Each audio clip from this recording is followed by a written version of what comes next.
evening and welcome to Cronkite Cut. I'm Faith Abercrombie. And I'm Quentin Walker. Thank you for joining us. We all know we can't help but insert ourselves into Miss Hannah Brown's love life. Dating speculations with dance partner Alan Burstyn have been popping up ever since this Dancing with the Stars season started earlier this month. Now, let's back it up to last year. Burstyn's dance partner was model and social media influencer Alexis Ren. They publicly started dating as soon as last season started. Maybe history will repeat itself this season with Burstyn and Brown. Who knows? Earlier this week, Burstyn put out Instagram stories with Brown telling his followers that they will be doing a Q&A. One fan asked if the two were a thing. Hannah took the spotlight of the IG story and said, quote, "Yes, we're a thing, Team Alabama Hannah. I guess we will hang on to the edge of our seats until this relationship is actually confirmed." So Quentin, what do you think about this? I think they should date. They have the chemistry, you can see it on camera. What do you think? Well, if you're gonna be a good dance partner, you have to have good dance chemistry. And if you've got the dance chemistry, who knows what other chemistry could be there? You know, I'm not a chemist, so. I totally agree. Well, Tyler Perry is known for his comedic role in the Medea series, along with many more character portrayals. On Tuesday, the 50-year-old American actor was given a star on the Hollywood Walk of Fame, and it was no surprise. Not just anybody earns a star on the Hollywood Walk of Fame. Actor, comedian, and filmmaker Tyler Perry earned the Hollywood Award. A star from the well-known movie Clueless recently had an encounter with the police. Reports say the star was arrested for domestic violence due to an argument that escalated quickly. Here is reporter Anna Stansfield with more. We all remember the classic movie Clueless, right? Well, I'm beginning to believe that actress Stacey Dash, who played Cher's bestie in the film, Dionne Davenport, may have actually become clueless. The actress was arrested this past Sunday night at her home in Pasco County, Florida, after she called the cops on her husband, claiming he was putting her in a chokehold. According to a source, the star was arrested on a misdemeanor domestic battery charge. Police claim that Dash was in a heated verbal argument with her husband that eventually escalated and Dash began pushing and slapping him. According to a source, the victim received red scratch marks on his upper left arm due to the pushing. Dash was later transferred to the Land O'Lakes detention facility. In the studio, Anna Stansfield, Cronkite Cut. Speaking of encounters with the police, movie theaters in Los Angeles and New York will see an increase of police presence for the opening weekend of the film Joker. The movie, which lives in the Batman franchise, is being produced by Warner Brothers Studios and will star Joaquin Phoenix. Controversy has circulated the movie's release as fans say it humanizes violence by giving the Joker, a fictional mass murderer, a sympathetic backstory. Some fans even worry the celebration of such a character could inspire similar crimes in the real world. Los Angeles and New York police departments have confirmed that while no threats have been made against the film, they will be deploying extra officers to monitor the opening weekend. Joker does have some historical ties to violence following the Aurora shooting 7 years ago, which occurred during a screening of Batman's The Dark Knight Rises. Families of those victims have written an open letter to Warner Brothers Studios asking them to consider the consequences of such harsh and violent imagery. You know what, I think it was smart that someone spoke up and said that there needs to be more police officers standing by. I'm glad someone said something. As long as we are preparing ourselves at this point, that is the best we can do. I agree. American opera singer Jessye Norman recently died at age 74. The well-known opera singer won 4 Grammy Awards in her lifetime and was loved by many for her musical inspiration. The singer died from septic shock and multiple organ failure on Monday morning in New York. Although the funeral is yet to be announced, many people have already shared their condolences in the singer's passing. Recently, some new updates on Hailey and Justin Bieber's marriage have been announced. The two lovers have recently shared details on their small but meaningful wedding ceremony. Reporter Valeria Rodriguez has more on the event. Just over a year after Justin and Hailey Bieber tied the knot in the New York courthouse back in September 2018, they have decided to tie it once more in Bluffton, South Carolina, where Justin felt his own getaway from the spotlight. The couple had an intimate wedding with a little under 160 guests, including model Kendall Jenner and Justin's manager, Scooter Braun.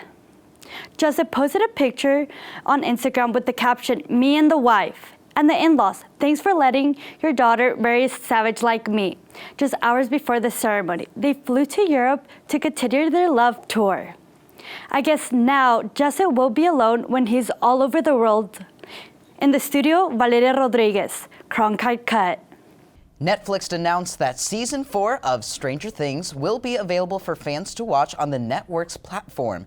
The official release date of Season 4 has yet to be announced. However, a new sneak peek clip of the upcoming season was released Monday. There is still no word on whether Season 4 will be the concluding season of the Stranger Things saga, but right now, signs point to no. A celebrity was recently the center of attention in France when a stunt was attempted by a nearby fan. Cronkite Cut specialist Ricky Cornish knows the details of what happened. Ricky? Well, you guys, it seems like some celebrities just can't get a break. Justin Timberlake was the latest victim of an ambush by an infamous jokester in France. The singer was walking into Louis Vuitton's Paris Fashion Week with his wife, Jessica Biel, when the craziness happened. Vitaly Saduk approached Justin from behind and grabbed his leg in an effort to pull Justin down. Thankfully, though, JT's swarm of security was quick to act and pulled the man away. No injuries were reported, but this isn't the first time Vitaly has attacked a celebrity. A couple of years ago, the notorious prankster manhandled Gigi Hadid, lifting her off the ground. Yeah, it was crazy. Gigi yelled back at him before he ran off, but the video is still scary to watch. Well, actually, speaking of Gigi and Paris Fashion Week, people are buzzing about a viral video showing Gigi kicking an intruder out of the show. As you can see here, during the fashion finale, a woman stormed the catwalk and strutted with the models before Gigi booted her out. I just want to know where the security was in this whole situation. How did this girl just pop up on stage? She didn't look that bad though. Like she was working it, I thought. She went up there and strutted her stuff. Maybe that was her audition. She said, "You think I can't do this?" Well, bam! It was crazy, but I'm glad Gigi actually went up and said, "This is my catwalk." Yeah. Oh Get yeah, out it of here." was. She She didn't just let took it over. anything ruin the show, and I respect her for that. Definitely. Well, thanks for having me come on, you guys. The royal family has had to deal with the press continuously throughout their lives. However, one particular member has decided to step in and put his foot down. Cronkite Cut specialist Megan Newsham has the latest. From the struggle of being the first American in the royal family to attacks from the media, the Duchess of Sussex, Meghan Markle, has been through it all. And the first one to her rescue is none other than her husband, Prince Harry. He recently spoke out against the British press for the pain the media has caused his wife. Throughout the past year, the royal has decided to take legal action over the publishing of a private letter written by Markle to her father. Prince Harry explains that the letter was misleading and took out select paragraphs that has ultimately become destructive to Markle's reputation. He saw what the media did to his mother and wants to prevent his wife from the same pain. Prince Harry said, quote, "There comes a point when the only thing to do is to stand up to this behavior." From the studio, Megan Newsham, Cronkite Cut. Frozen 2 is scheduled to hit the theaters this November, and Disney has just released a sneak peek of one of the film's songs, Into the Unknown. The song is sung by Idina Menzel, who plays the voice of popular character Elsa. Hearing the voice of the characters back in action is bringing nothing but anticipation to the excited Disney fans. Nintendo fans are ecstatic due to the release of a new version of a fan favorite game, Mario Kart. Cronkite Cut specialist Drake Presto has more on the new game. Nintendo's free-to-play Mario Kart mobile game for Apple iOS and Android has finally released in the United States. Mario Kart Tour became available on September 25th via the Apple App Store and Google Play. The title is set to showcase classic courses such as Bowser's Castle, Toad Circuit, and even the infamous Rainbow Road. It will also be the first game in the series to use real-world inspired tracks based on Tokyo, New York, and many other cities. Even with the game's release, fans are still eagerly waiting for multiplayer mode so we can finally find out who the best racer will be. Drake Presto, Cronkite Cut. Speaking of celebrity news, rapper Kanye West has yet to release his newest album, Jesus is King, despite numerous sources hinting that it should have dropped late last week. The singer's own wife, Kim Kardashian, was one of the key sources to hint at the album dropping. The album was supposed to drop on the 26th of September and was even referred in a tweet by Kim herself the following day, encouraging fans to have faith, alongside a photo of songs from the album. This is classic Kanye. I mean, Kanye, I don't know what is classic Kanye, because everything about Kanye is just reinventing Kanye. Like, at what point do we sit down and say that is Kanye, you know? You're right. But I think this Classic. Well, that's it for this episode of Cronkite Cut. For a behind-the-scenes look of our content, be sure to follow us on social media at @thecut_network. Stick around for the Sports Cut coming up next. Good job. Look, we did it that time. You took my line and I just went with it. Yes! Well, thank God we switched. Yay! Are we good?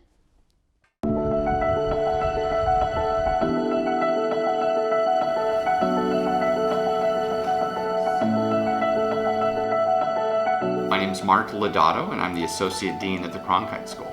I'm Kristen Gilger, Senior Associate Dean at the Walter Cronkite School. Hi, I'm Chris Callahan. I'm the Dean and a Professor at the Walter Cronkite School of Journalism and Mass Communication at Arizona State University, and I'm delighted today to be talking about the CUT Network.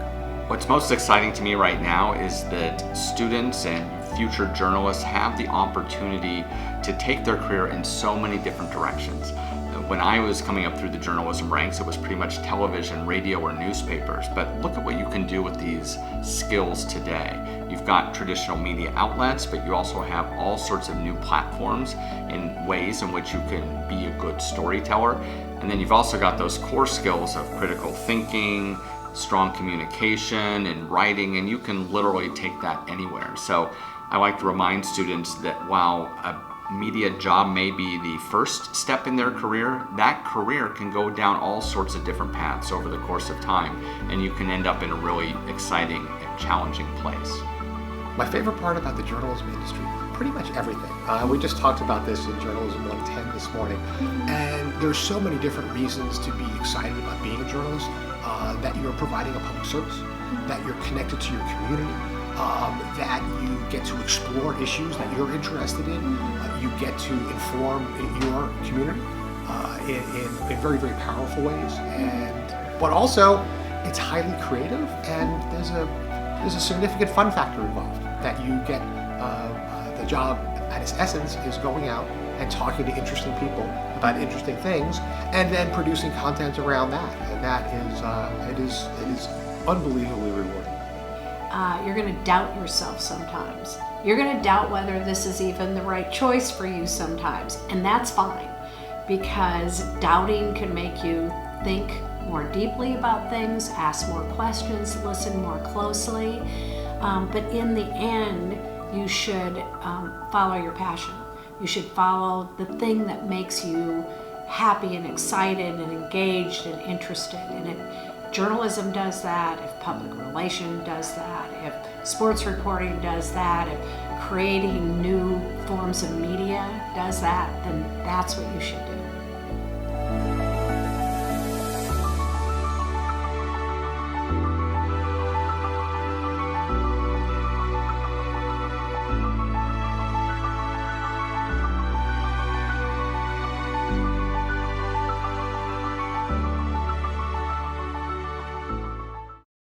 Good evening and welcome to Cronkite Cut.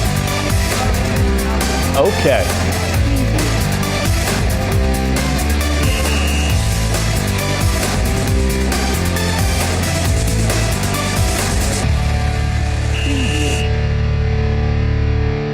Good evening and welcome to Cronkite Cut. I'm Simon Williams.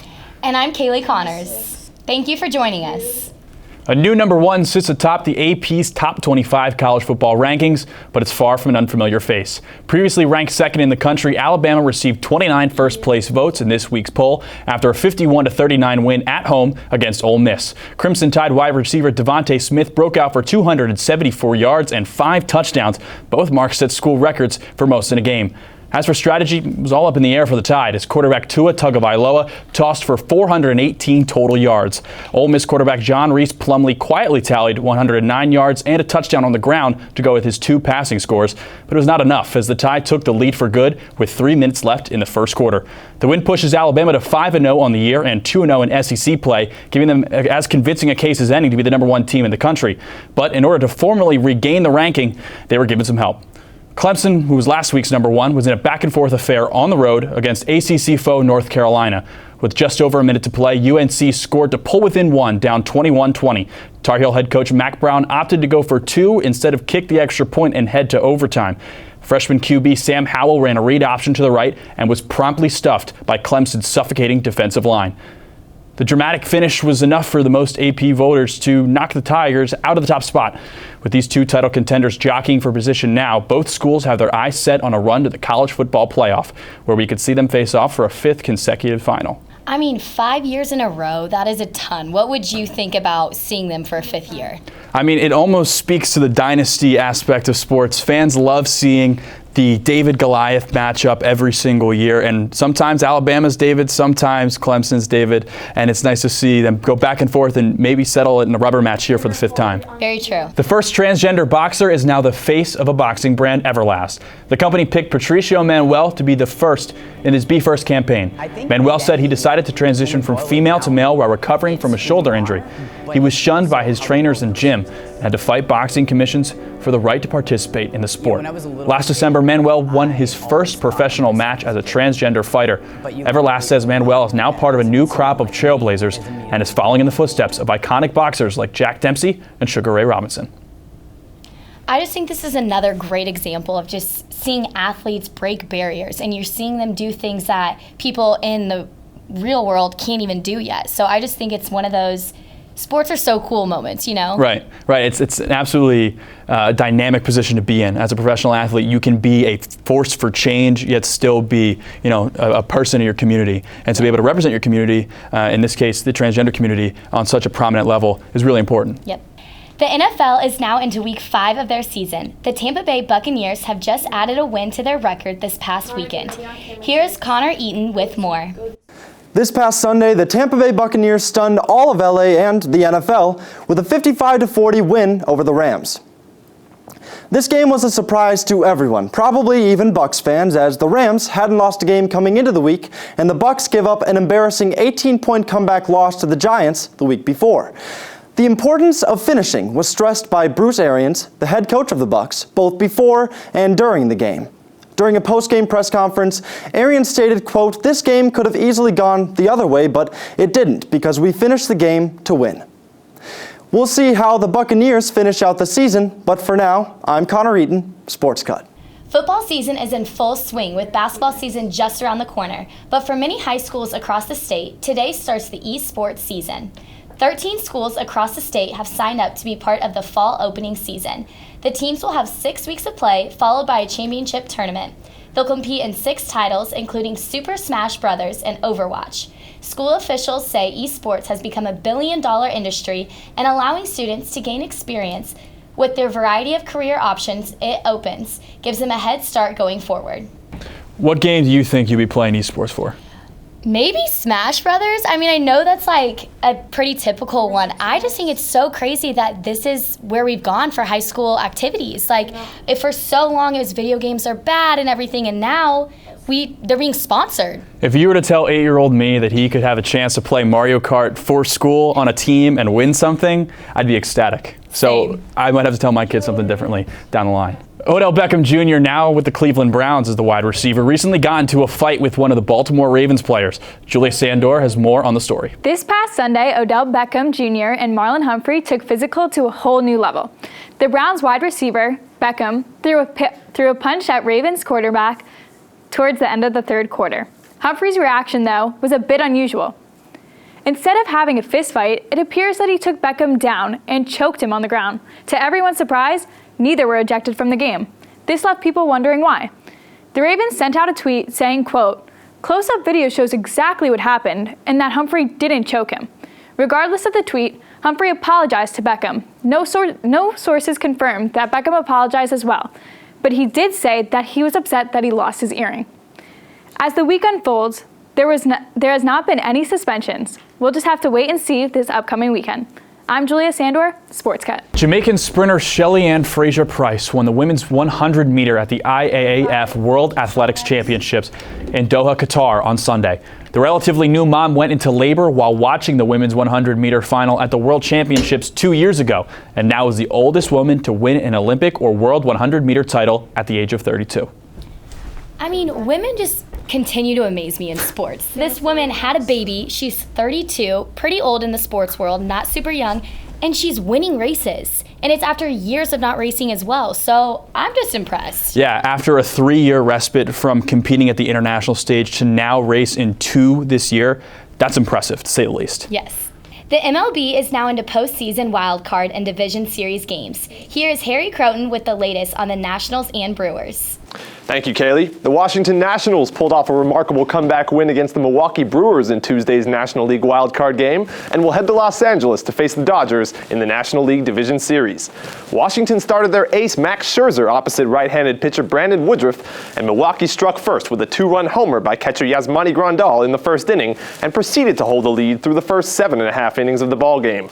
With the score 3-1 in the bottom of the 8th, Brewers manager Craig Counsell opted to put in his closer, the left-handed flamethrower Josh Hader. After a hit by pitch, a single, and a walk, the Nationals loaded the bases with 2 outs and set the scene for 20-year-old Dominican lefty Juan Soto, who ripped a base hit to right field, scoring 2 runs and earning the go-ahead 3rd run due to an error by rookie right fielder Trent Grisham. Nats reliever Drew Hudson then pitched a scoreless 9th to seal the 4-3 victory and send the Nationals to Los Angeles.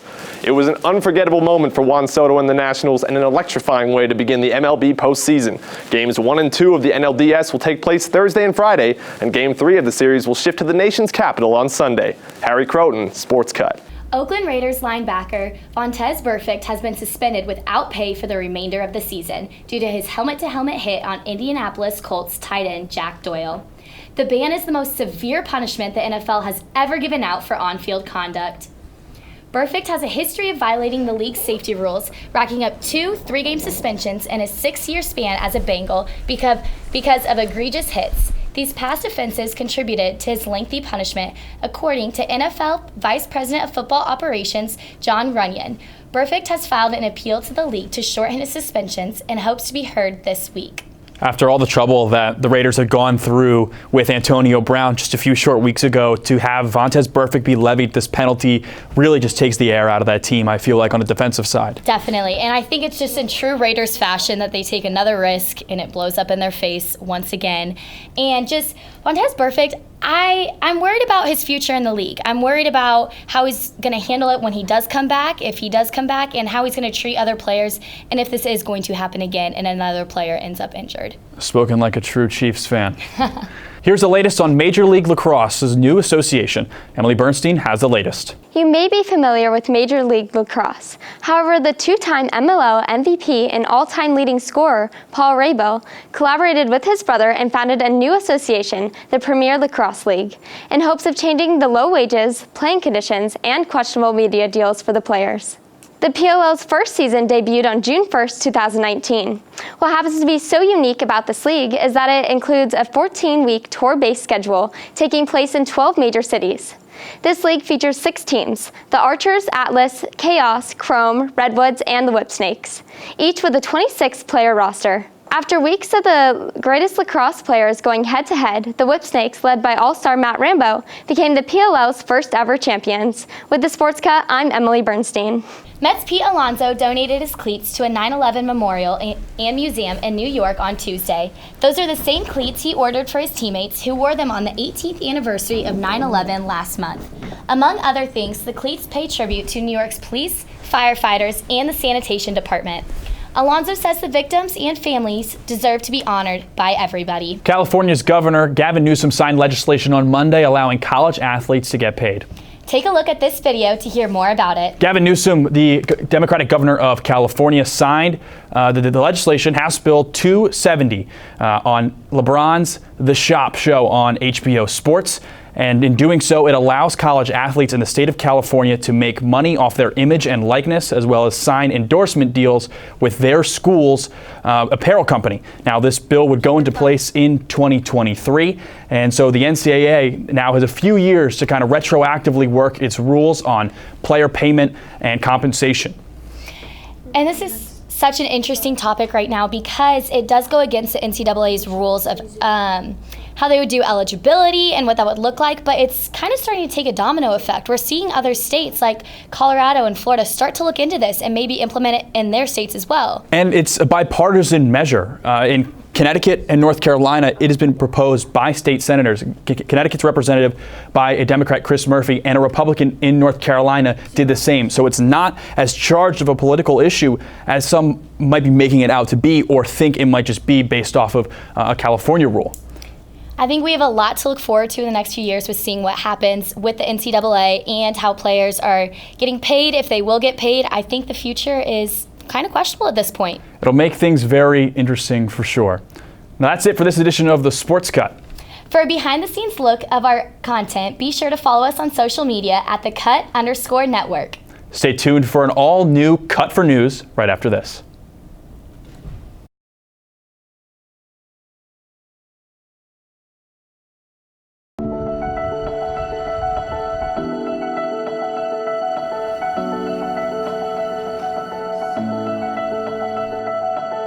My name is Mark Lodato, and I'm the Associate Dean at the Cronkite School.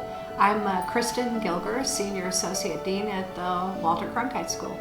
Hi, I'm Chris Callahan. I'm the Dean and a Professor at the Walter Cronkite School of Journalism and Mass Communication at Arizona State University, and I'm delighted today to be talking about the CUT Network.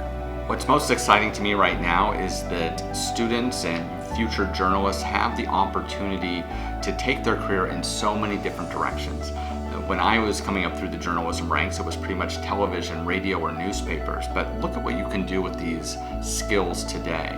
You've got traditional media outlets, but you also have all sorts of new platforms in ways in which you can be a good storyteller.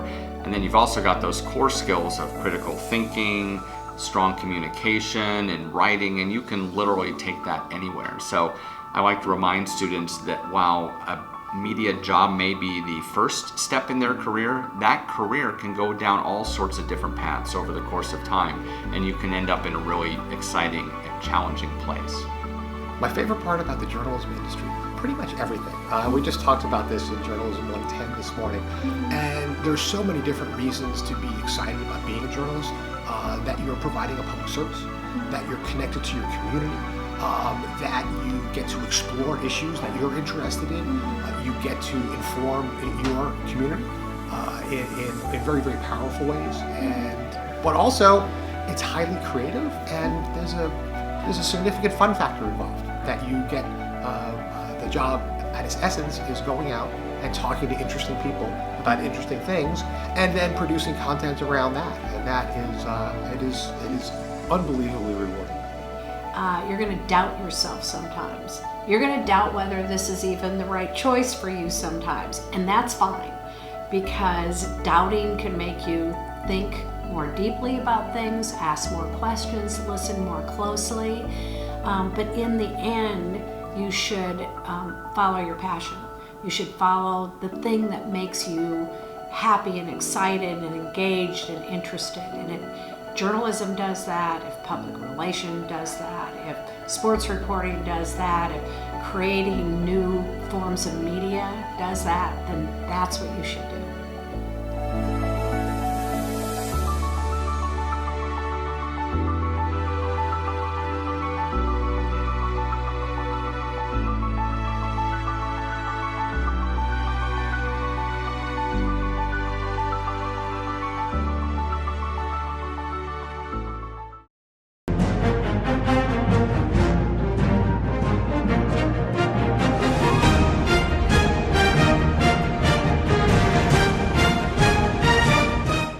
Good evening and welcome to Cut for News. I'm Carolina Hassett. And I'm Athena Ankra. Thank you for joining us. More than 150 people were arrested this past Sunday in Hong Kong after participating in the protests for a controversial bill that allows fugitives to be extradited to China. Police officers fired blue dye, tear gas, and live warning shots as protesters threw patrol bombs and bricks. They also lit fires despite Hong Kong's arson law that results in a life sentence in prison. The clash came days before the People's Republic of China's 70th anniversary. Despite some peaceful protests that have taken place, the violent protests have become increasingly worse. This has been the 17th consecutive week of protests, and the people have shown no signs of stopping anytime soon. And I think the most interesting part of this story is that they've been doing this for 17 consecutive weeks, and each one has gotten more and more violent. So I think that the officials are really nervous about the future of the people, and they're hoping that this doesn't turn deadly. Right. No, I agree with you. I think that's crazy. That's a very long amount of time for a very large group of people. I mean, this is the 70-year anniversary, and we know that the Soviet Union didn't last this long, so it's only really a matter of time before the protests are either silenced completely or changes begin to take place, because the reaction, as we know, in Beijing was very, very different, and it was quite a polarizing opposite from what we've seen in Hong Kong. It'll be interesting to see how this plays out. Right. Well, climate marches have been on the rise across the United States, one even happening on Arizona State University's campus last Friday. Cut for News reporter John Brown attended the march and has more. The Young Democratic Socialists of America organized a climate march on Friday at Hayden Hall. The march kicked off with music, chants, and guest speakers and continued through the Palm Walk and the Student Services lawn. Climate action now! Climate action now! Climate action now! Demonstrators gathered on Arizona State's Hayden lawn Friday to show their advocacy for climate action. So the main goal to get out of today is really just starting moving towards a long-term goal, which is showing legislators that we not only want but urgently need progressive legislation on climate, like a Green New Deal, that they need to listen to the intergovernmental panel on climate change and their findings. Demonstrators created different posters to show their opinions about climate change.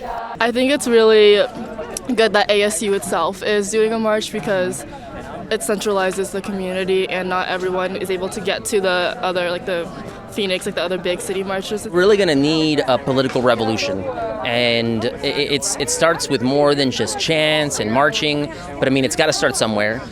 So I'm really impressed. This is my self-help, right? I mean I come here to feel better about what I'm doing and what I think is more possible. So I mean I came here to get engaged, more energized myself, but also to connect these students to real policy ideas that could be helping them with all the different concerns that they're bringing up.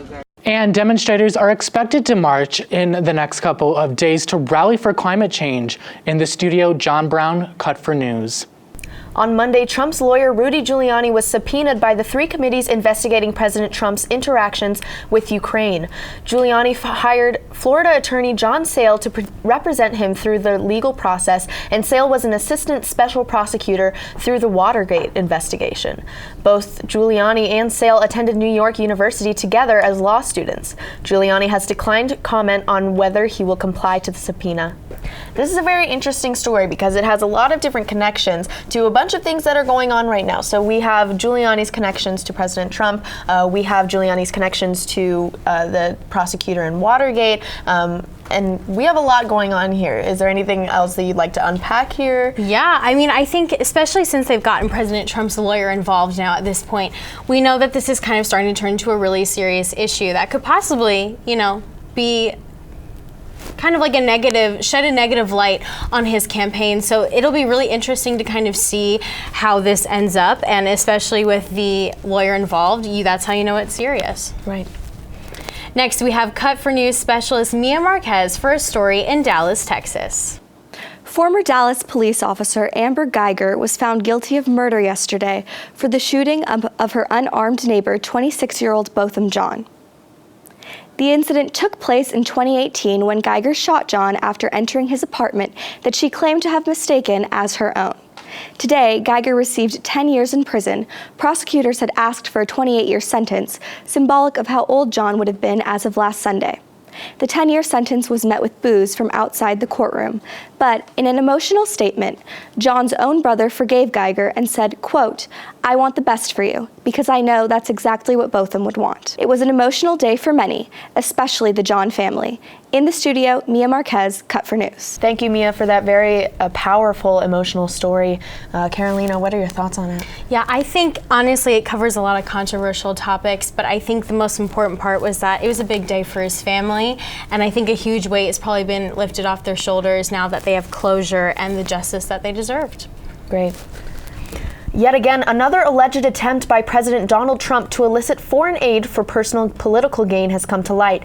Reportedly, Trump recently called Australian Prime Minister Scott Morrison in an effort to request aid in discrediting the validity of the Mueller report.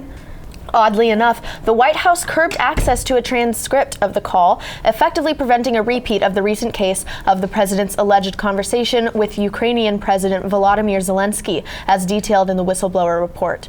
Last Friday, a spokeswoman for the Justice Department, Carrie Kupek, said, quote, "At Attorney General Barr's request, the president has contacted other countries."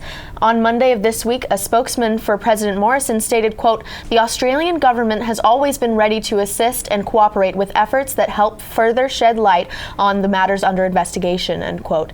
Only time will tell how this affects the Mueller report, the whistleblower report, and, of course, the upcoming impeachment proceedings. This is also a very layered issue that we have here. This is one that I think will definitely come up in further debates as we get down the road. It seems that the president right now is looking towards re-election. So if he seems to pursue that, I think that is something that other candidates might look into as a point of weakness, and something that will definitely come up during the debates.